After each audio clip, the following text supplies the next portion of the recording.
Let me finally introduce you to my favorite healthy dessert.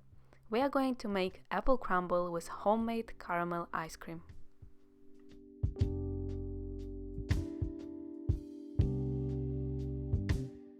make homemade caramel ice cream, simply blend coconut milk, dates and vanilla essence. Then pour the mixture in a small baking form or food container and leave in the freezer for at least 2 hours before serving.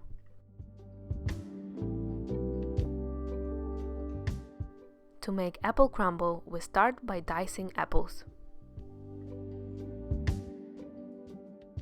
Add diced apples in a pot. Then add fresh or frozen blueberries, ginger, cinnamon, and vanilla essence.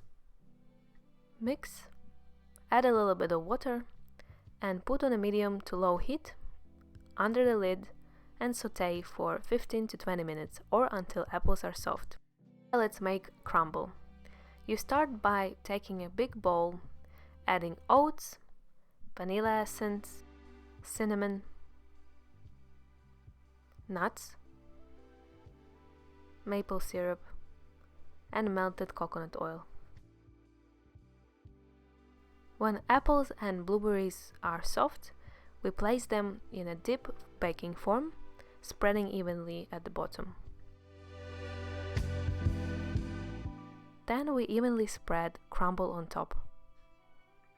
Bake apple crumble in a preheated oven for approximately 15 to 20 minutes.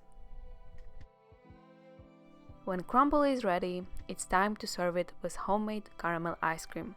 If your ice cream was in the freezer for longer than 2 hours, take it out of the freezer at least 20 minutes before serving. Here you have the secret to making the most delicious apple crumble with homemade ice cream. I really hope you enjoyed this recipe. Thank you very much for watching, and I'll see you in the next one.